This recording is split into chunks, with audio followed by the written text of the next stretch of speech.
Saludos y bienvenidos al episodio número 206 de Verdad y Fe Podcast. Mi nombre es Rick Lipset. La pregunta de hoy es, Mateo 12:32, ¿habla del purgatorio?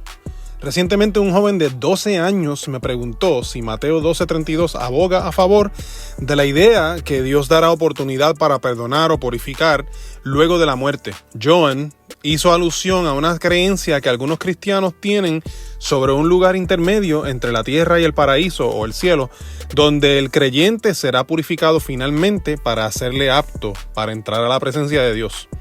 A esto se le conoce comúnmente como el purgatorio. Se podrán imaginar que mi quijada tocó el piso ante la pregunta del muchacho. Aquí, en Verdad y Fe Podcast, intentamos mayormente quedarnos en lo que C.S. Lewis llamó el pasillo del cristianismo, donde no asumimos una postura de alguna de las habitaciones o denominaciones a las que el pasillo da acceso. La razón por la que tomaré este episodio para hablar de este tema es porque el tener un entendimiento incorrecto al respecto podría tener un efecto negativo al evangelizar. Si hay oportunidad de perdón luego de esta vida, no hay tanta prisa en arrepentirse ahora. Además que el concepto del purgatorio hace que el sacrificio de Cristo en la cruz para redimirnos sea incompleto para nuestra salvación y santificación, cuando la Biblia enseña que el sacrificio de Jesús fue suficiente una vez y para siempre, como enseña Hebreos 10. Cuando leemos Mateo capítulo 12, versículo 32, nos tropezamos con la idea de este mundo y el mundo venidero. Esta terminología fue la que capturó la atención de nuestro amigo. Si leemos el texto en la Nueva Traducción Viviente, encontramos lo siguiente, y cito: El que hable en contra del Hijo del Hombre será perdonado, pero el que hable contra el Espíritu Santo jamás será perdonado, ya sea en este mundo o en el que vendrá. Cierro cita. Pero miren lo que sucede si leemos el mismo texto, pero en la traducción Reina Valera 1960. Dice, y cito: A cualquiera que dijere alguna palabra contra el Hijo del Hombre, le será perdonado, pero al que hable contra el Espíritu Santo no le será perdonado, ni en este siglo, ni en el venidero. Cierro cita. O mira cómo lo dice en la traducción lenguaje actual, en la TLA. Cito: Les aseguro que Dios les perdonará cualquier pecado y todo lo malo que digan, aun si dicen algo contra mí, que soy el Hijo del Hombre. Dios los perdonará. Pero lo que no les perdonará es que hablen mal contra el Espíritu Santo. Eso no lo perdonará ni ahora ni nunca. Cierro cita. Si nos quedamos con una traducción que hable de mundos, tendríamos que dar múltiples vueltas al asunto para tratar de explicar lo que Jesús decía a su audiencia sobre el paradero de quien blasfema contra el Espíritu. Pienso que la TLA nos explica junto con su traducción lo que Cristo quiso decir. Pero para salir de dudas es mejor ir al texto en griego para corroborar lo que dice. Y cuando vamos al texto en griego, la palabra que se traduce ya sea en mundo o en siglo es aioni. Y aioni, su definición es un espacio de tiempo, una época o ciclo del tiempo, especialmente de la era actual, contrastada con una era futura y una progresión de eras que llegan hasta el infinito. Saber lo que significa la palabra es de suma importancia porque es la que nos dirige en la dirección correcta al interpretar lo escrito. En este caso, pienso que la mejor traducción es la TLA, que dice: eso no lo perdonará ni ahora ni nunca.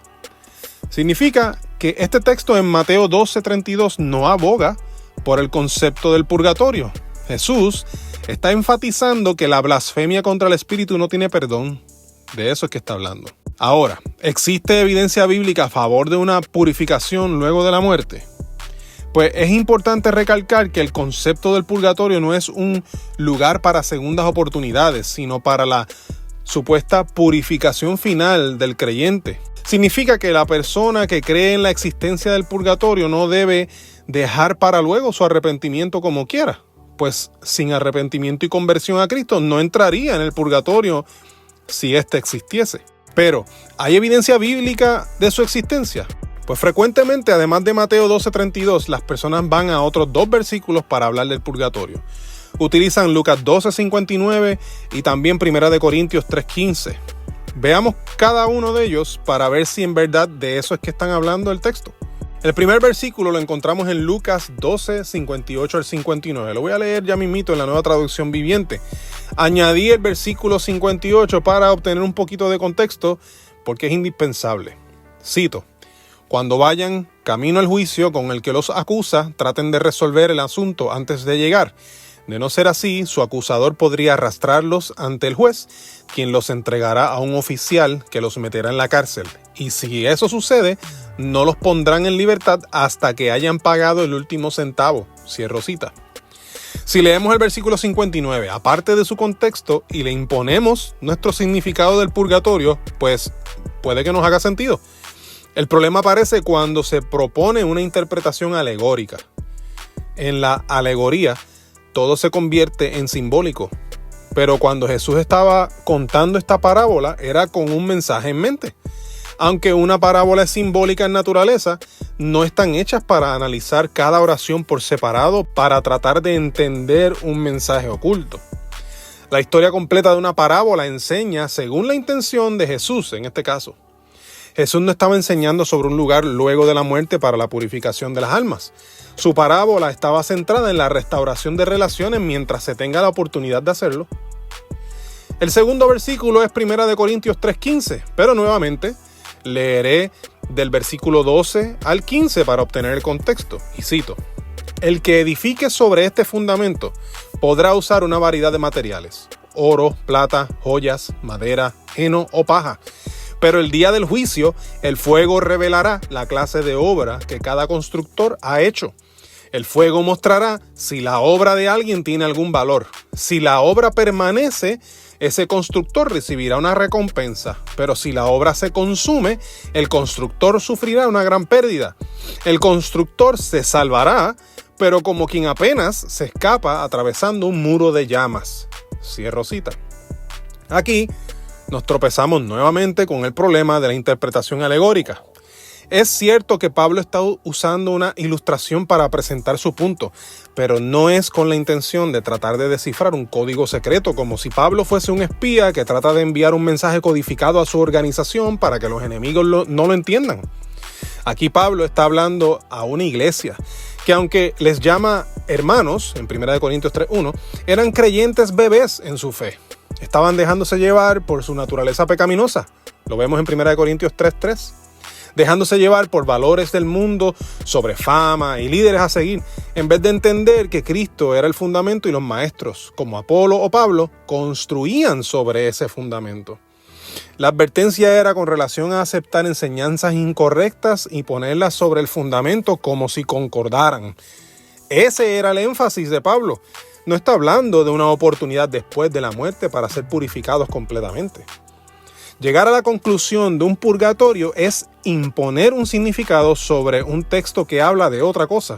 Como dijo en una ocasión el teólogo D.A. Carson, y cito: como sea que interpretemos 1 Corintios 3, debe encajar bien en el argumento en desarrollo que el apóstol presenta desde capítulo 1, versículo 10 al capítulo 4, versículo 21. Cierro cita. Después de todo esto, es importante resaltar que la Biblia enseña que no debemos esperar a luego para cuadrar cuentas con Dios. Isaías 55:6 lo dice mejor que todo eso que yo acabo de decir. En la Nueva Traducción Viviente dice así, lo cito: busquen al Señor mientras puedan encontrarlo. Llámenlo ahora mientras está cerca. Cierro cita. La bomba teológica de hoy es que nosotros no somos soberanos sobre nuestras propias vidas. Por lo tanto, no es sabio esperar al futuro para ser purificados. Sí, hoy mismo la sangre derramada de Jesús en la cruz tiene poder para limpiarnos y ser aceptados por Dios. Ahora mismo. ¿Por qué esperar a mañana si ni tan siquiera sabemos qué ocurrirá con nosotros dentro de 3 segundos? La Biblia nos enseña a que Cristo nos salva en esta vida y entramos en un proceso de santificación actual que glorifica a Dios frente a los demás. ¿Cómo glorificará a Dios si nadie ve la transformación en nosotros? Espero que este episodio sea de gran bendición para ustedes. Mi nombre es Rick Lipset. Puedes encontrar nuestro ministerio de apologética en verdadyfe.com. Envíanos tus preguntas como la que contestamos hoy o escríbenos para invitarnos a tu iglesia, congreso o retiro a preguntas@verdadyfe.com. Estamos en las redes sociales, estamos en YouTube, donde te invitamos que des like, subscribe y a la campanita para que seas alertado tan pronto subamos contenido nuevo. Y puedes encontrarnos en formato de podcast por Spotify, Apple Podcast y muchas otras plataformas similares. Eso es todo por hoy. Dios les bendiga y será hasta la próxima ocasión. Saludos.